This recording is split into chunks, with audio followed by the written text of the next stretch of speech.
ये मैस्टिक हमने light up कर दी। अब मैंने क्या किया, हमारी इस कैंडल को भी बर्न कर दिया, ठीक है। जब मैंने इसको बर्न कर दिया, मैंने अपनी मैस्टिक साइड में रख दी। अभी ये सॉलिड स्टेट में कि मैंने क्या किया, मैंने लिया दूध, दूध में डाल दिया पानी। देखो मैं क्या करता हूँ, इस कलर को मैंने यहाँ लिया इस मैस्टिक की हेल्प से और इसको इसमें डिप करके मैं मिक्स करना स्टार्ट कर रहा हूँ। वो जैसे ही डाला, उसमें थोड़ा सा ही हम पानी डालते हैं। जैसे ही उसमें पानी डालेंगे तो आपको क्या दिखेगा, ये कैल्शियम हाइड्रोक्साइड की फॉर्म में कन्वर्ट हो जाएगा। और इतनी ज़्यादा hello students, welcome to Arise Talent. My name is Vishal Singh Chauhan. आज लेके आ गया हूँ एक बहुत ही इंपॉर्टेंट टॉपिक। अब टॉपिक में हमारे पास में किस में टॉपिक आएगा, चैप्टर में टॉपिक आएगा। हमारा मेजर टॉपिक, हमारे important chapter chemical reaction and equation से जो आज होने वाला है वो है बहुत ही इंपॉर्टेंट कैरेक्टरिस्टिक्स।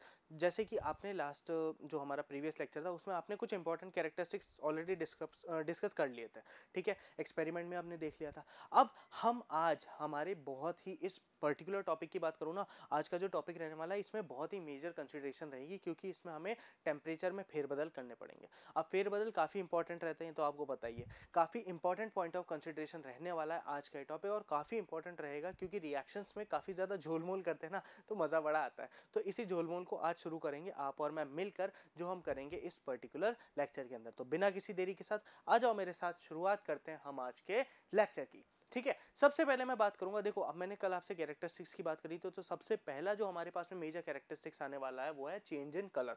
अब देखो होता क्या है, आपको पता है केमिकल्स में ये चीज़ बड़ी कॉमन है, ठीक है। जब भी हम दो रिएक्टेंट्स को आपस में मिलाते हैं, ठीक है, जब भी हम दो रिएक्टेंट्स को आपस में मिलाते हैं तो आपने ये चीज़ बिल्कुल आसान से नोट करी होगी कि उन दोनों को मिलाते टाइम पे उनमें होता है एक केमिकल चेंज होता है। केमिकल चेंज से बाय प्रोडक्ट एक नया ही सब्सटेंस बनने वाला है, ऑब्वियस सी बात है। देखो हो सकता है कि अगर मैं दो कंसीडरेशन ले सकता हूँ, दो कंडीशंस ले सकता हूँ। पहले मैंने क्या किया, एक अलग कलर का पेपर ले लिया, एक अलग कलर का पेपर ले लिया। मैंने एक व्हाइट कलर का पेपर ले लिया, मैंने एक रेड कलर का पेपर ले लिया। अभी अगर मैं दोनों को मिला रहा हूँ, रेड कलर के पेपर को और व्हाइट कलर के पेपर को अगर मैंने मिक्स किया, मतलब फाड़ दिया, फाड़ फाड़ के एक में डाल दिया, then it is easily understandable and easily, मतलब अगर मैं कहूँ ईजिली रिमूवेबल एंड ईजिली, यार अलग करने सेपरेटेबल, ठीक है, अलग कर सकते हो आप उसको, इजीली सेपरेट भी कर सकते हो, उसमें कोई भी किसी को दिक्कत नहीं आएगी, ठीक है। आप इजीली उसको सेपरेट कर सकते हो, आपके लिए वो कोई बड़ी बात नहीं होगी। व्हाइट कलर के पेपर्स यहाँ आ जाएंगे, रेड कलर के पेपर्स यहाँ आ जाएंगे, हो जाएगा। लेकिन अगर मैं आपको बोलूं कि मैंने क्या किया, मैंने लिया दूध, दूध में डाल दिया पानी। मैंने क्या किया, मैंने लिया दूध, दूध में डाल दिया पानी। तो अब इसके बाद में होगा क्या, आप दूध और पानी को अलग नहीं कर सकते। अब कुछ महान बच्चे बोलेंगे सर गैस पे चढ़ा दो, गर्म कर दो, पानी उबल जाएगा, दूध रह जाएगा। दूध भी बॉईल होता है, समझे, दूध भी बॉईल होता है, ये कंसिडरेशन तब होती। लेकिन अगर मुझे पानी को किसी चीज में से अलग करना हो तो पता है मैं सिंपल सा देसी एग्जांपल क्या बोलूंगा, पानी को गर्म करो बट उसमें पत्थर डाल दो, सॉलिड सॉलिड पत्थर डाल दो।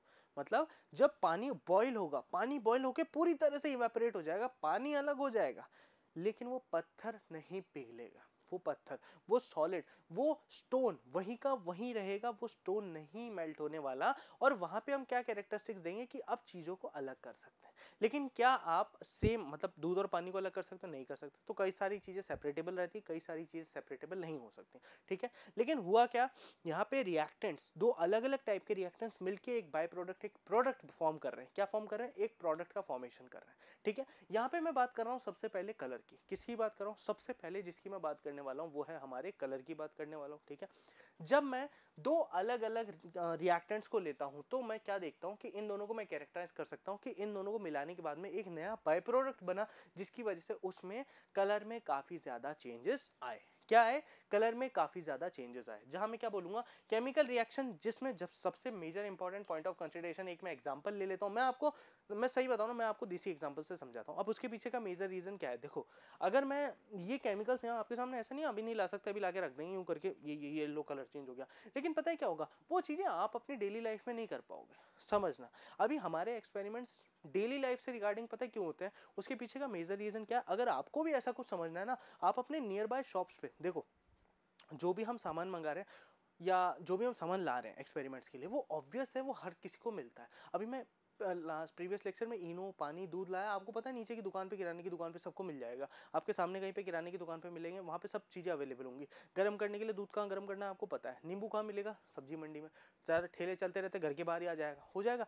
तो ये सब आप डेली ट्राई कर सकते हो, ऐसा नहीं है एक्सपेरिमेंट में हम केमिकल नहीं यूज़ कर रहे, केमिकल मेजर यूज़ ना करने के पीछे मेजर ये रीज़न यही है, ये सब चीज़ें सीखने के लिए आपको डेली लाइफ में चीज़ों को देखना होगा। जब आप डेली लाइफ में चीज़ों को देखोगे ना, तो डेली लाइफ की चीज़ों को आप भी करके देख सकते हो, और वो करोगे ना तो दिमाग में चीज़ें रहती हैं। पता है मेरे साथ एक बहुत ही अलग चीज़ है, मतलब मैंने ये चीज़ नोटिस करी है कि अगर मैं किसी चीज़ को ऑब्जर्व करता हूँ, जैसे अभी मैं पढ़ा रहा हूँ, ऐसा नहीं मुझसे गलती नहीं हुई, हाँ मुझसे गलती हो सकती है। अभी जैसे मैं वॉक कर रहा हूँ, वॉक करते करते मान लो मुझसे स्टाइलस गिर गया, तो गिरा ना मेरी गलती ना, इसलिए मैं इसको हमेशा दो हाथ से ऐसे ऐसे ऐसे करता ही रहता था कि ये गिरे ना, ठीक है। अब मैं हर बार अपनी चीज़ों को ऑब्जर्व करता हूँ तो मुझे काफ़ी चीज़ें दिखाई देती है। जैसे हम बाहर गए थे, हम बाहर घूम रहे थे, ठीक है, घूमते टाइम पे मतलब ऐसे टहलने गए थे, तो टहलते टाइम पे आसमान में ऐसे देखते देखते जा रहे थे, तभी एक कॉन्सेप्ट जगा कि यार आसमान में वाइट क्लाउड्स क्यों हैं और ब्लैक क्लाउड्स क्यों होते हैं। बारिश ब्लैक से भी होती है और ऐसा नहीं वाइट से नहीं होती, वाइट से भी कई बार छोटी छोटी बूंदाबांदी हो जाती है ना।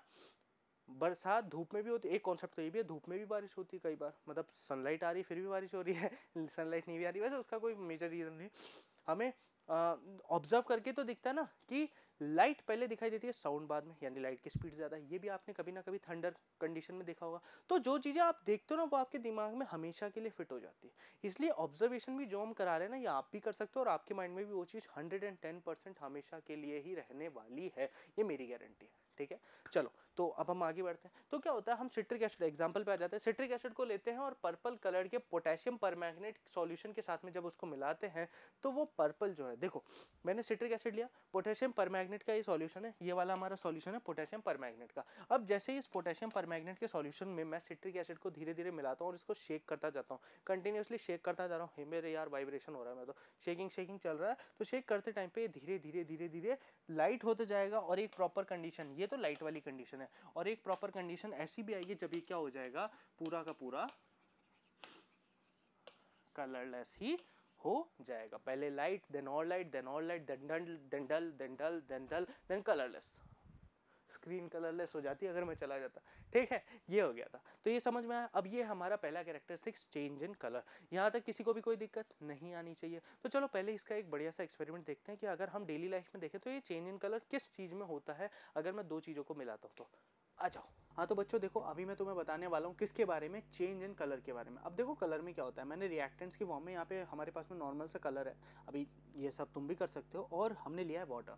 अब देखो जब ये कलर इस वाटर में मिलेगा तो इस पानी का कलर चेंज हो जाना चाहिए ना। अब देखो मैं क्या करता हूँ, इस कलर को मैंने यहाँ लिया इस मैस्टिक की हेल्प से, और इसको इसमें डिप करके मैं मिक्स करना स्टार्ट कर रहा हूँ। देखो पानी का कलर धीरे धीरे धीरे धीरे चेंज हो रहा है, मतलब ऐसा नहीं रैपिडली चेंज हो रहा है, धीरे धीरे चेंज हो रहा है, जस्ट बाय स्टरिंग इट। मैं और थोड़ा सा कलर ले लेता हूँ, और थोड़ा सा कलर लेने के बाद में मैं इसको और मिलाता हूँ, तो देखो पानी का कलर और ज़्यादा चेंज हो रहा है ना, हो रहा, ठीक है। अब मैं क्या करता हूँ, कलर की क्वांटिटी को थोड़ा सा और ज़्यादा कर देता हूँ, कलर को कुछ ज़्यादा मिक्स करने के बाद में। अब जैसे ही मैं इसको डीप डाउन मिक्स करूँगा तो देखो कलर और ज़्यादा डेंस होता जा रहा है। ये किसकी वजह से हो रहा है, क्योंकि मैं रिएक्टेंट और दोनों के दोनों रिएक्टेंट, ये वाटर और इस कलर को कंटिन्यूसली स्टर करता जा रहा हूँ, जिसकी वजह से अभी आप देख सकते होगे पानी का कलर कंप्लीटली चेंज हो चुका है। लेकिन क्या कोई ऐसी कंडीशन है जिसमें मैं ये कलर को वापस ला सकूं, नहीं है ना। तो इसलिए कहते हैं कि रिएक्टेंट से जब भी कोई भी रिएक्शन हो रही है ना, तो होता क्या है, दो रिएक्टेंट्स आपस में मिलके हमेशा कलर का चेंज करते ही करते हैं, और चेंज इन कलर आता ही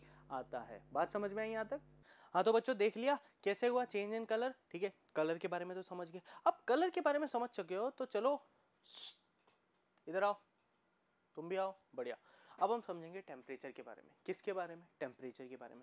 देखो आपने कई बार नोटिस किया होगा, वैसे ये होता है कैजुअली हमारी डेली लाइफ में भी, मैंने काफ़ी ज़्यादा नोटिस किया है। अगर हम किसी भी एसिड को, अब आप कहोगे सर हमारे घर में एसिड्स कहाँ पे आते हैं, आपको पता है हाँ, जो वॉशरूम क्लीनर्स होते हैं वो एक टाइप का एसिड है, वो एसिड ही तो होता है जिसको हम ज़्यादातर सिंक वगैरह में डाल देते हैं, लेकिन सही नहीं रहता, पता नहीं क्यों उसको ख़राब कहते हैं, लेकिन मैंने उसका ऑब्जर्वेशन देखा है काफ़ी ज़्यादा सही रहता है, ठीक है। तो ये जो क्लीनर्स होते हैं ना, ये क्लीनर्स पूरे ड्रेनेज को क्लीन करने का काम करता है, ठीक है। बट आपने देखा है अगर किसी एसिड को पानी के अंदर डाल दिया जाए, एक एसिड लिया उसमें पानी डाल दिया जाए या फिर एल्यूमिनियम फॉइल डाल दी जाए, तो एक बहुत ही अच्छा रिएक्शन होता है, जिसमें क्या होता है आपका, एक तो हाइड्रोजन गैस रिलीज होती है, ठीक है।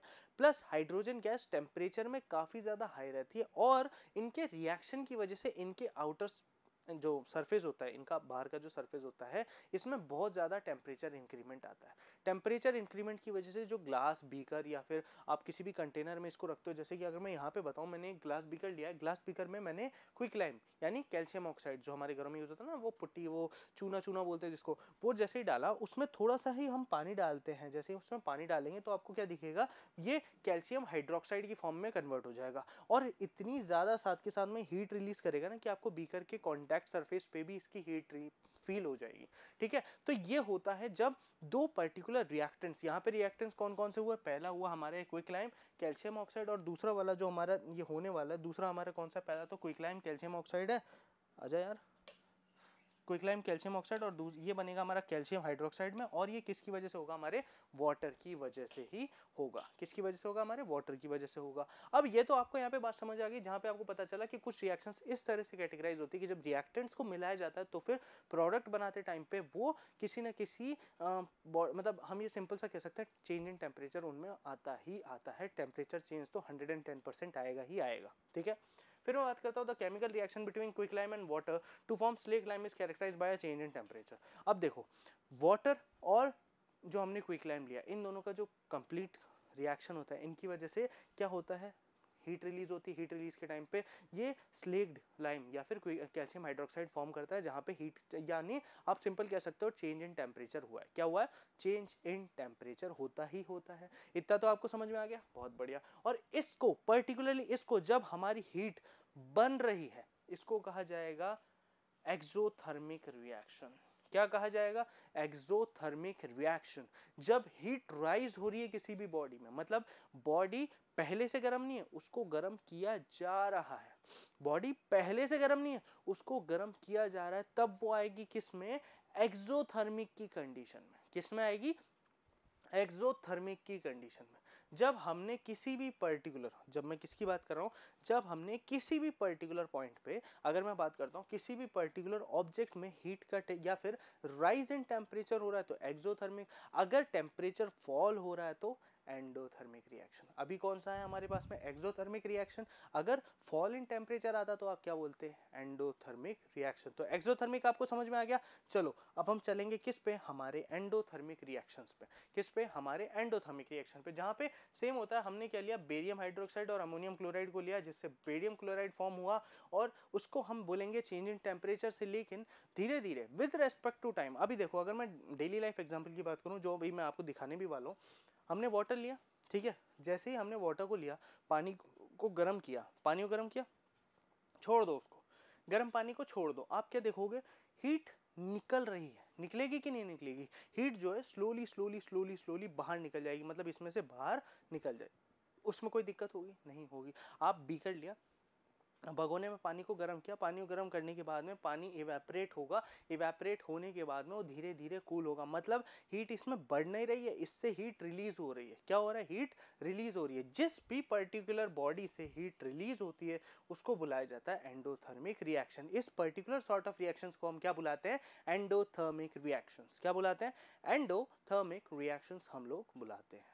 ठीक है, ये बात समझ में आ गई। ये हमारा इसमें भी होता है। और अगर मैं बात करूं ब्रेड में, तो ब्रेड में भी आपने देखा, देखो जैसे बेक कर दी ब्रेड, ब्रेड ने हीट ले ली थी, ठीक है, लेकिन अब वो धीरे धीरे हीट रिलीज भी तो करेगा, तभी तो ठंडा होगा। आपको पता है ब्रेड को बेक करने के बाद में उसको ठंडे होने के लिए रख दिया जाता है ताकि वो खराब ना हो, उसमें वो फफूंदी ना जाए। ठंडा मतलब नॉर्मल टेम्परेचर तक उसको एटमॉस्फेरिक टेम्परेचर पे ही छोड़ दिया जाता है और वो वापस रूम टेम्परेचर पे आ जाती है। तो ये किसकी वजह से हो रहा है, क्योंकि इसकी जो हीट प्रोड्यूस हुई थी, बनी थी, जो मेड थी, वो अब धीरे धीरे रिलीज हो रही है, इसलिए बोला जाएगा एंडोथर्मिक रिएक्शंस। हीट बनी है बट इंटरनल टू एक्सटर्नल, वहां पे इंटरनल इंटरनल, यहाँ पे इंटरनल टू एक्सटर्नल भी हीट ट्रांसफर हो रहा है। ये बात आपको समझ में आ गई। तो चलो समझ में तो आ गई, अब आ जाओ इसका एक्सपेरिमेंट देखते हैं। और ये हुआ कैसे, पानी गर्म क्या हो रहा है, पानी गर्म होते होते क्या ठंडा हो रहा है कि नहीं हो रहा, ये देखते हैं। आ जाओ मेरे साथ।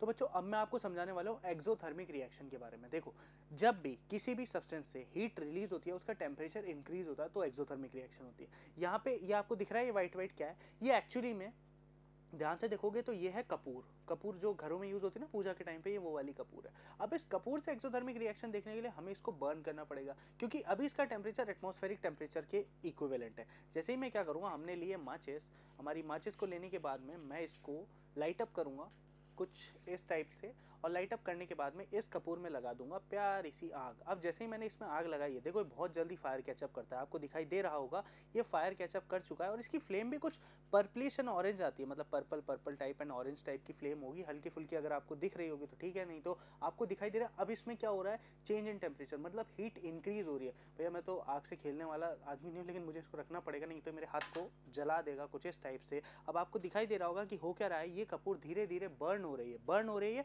मतलब अब इसका टेम्परेचर ग्रेजुअली इंक्रीज हो रहा है, राइज इन टेम्परेचर। और राइज इन टेम्परेचर की कंडीशन में आप क्लियरली देख सकते हैं, जब भी राइज इन टेम्परेचर की कंडीशन होगी तो हम क्या बोलेंगे कि राइज इन टेम्परेचर वाली कंडीशन में अब ये कपूर जब धीरे धीरे लाइट अप हो रहा है तो हम क्या बोलेंगे, ये वाली रिएक्शन कौन सी आती है, हमारी एक्सोथर्मिक रिएक्शन आती है। बात समझ में आई? बहुत बढ़िया। चलो ये जल रहा है, तब तक हम बाकी कुछ देख लेते हैं। बंद हो जा, बंद हो जा। अब देखो मैं तुम्हें चेंज इन टेम्परेचर की बात बताता हूँ। तो चेंज इन टेम्परेचर में आपको पता है दो टाइप की रिएक्शन होती है, पहली होती है एक्सोथर्मिक, दूसरी होती है एंडोथर्मिक। एक्सोथर्मिक में जब हम दो सब्सटेंसेस को मिलाते हैं तब हीट रिलीज होती है, ठीक है, राइज इन टेम्परेचर होता है। यहाँ पे फॉल इन टेम्परेचर होता है, फॉल इन टेम्परेचर बोलूंगा, ग्रेजुअल इंक्रीमेंट रहता है, लेकिन ये हीट एक्सचेंज होती है। एक्सचेंज इन द केस, जैसे मैंने यहाँ पे लिया है गर्म पानी, ये काफी ज्यादा गर्म है, अभी इसको पकड़ना पॉसिबल नहीं है, ठीक है, ये गर्म है और आप देख सकते हो कि इसके अपर लेयर पे आपको थोड़ा थोड़ा स्टीम भी दिख रहा होगा, वेपर्स भी दिख रही होंगी, ठीक है।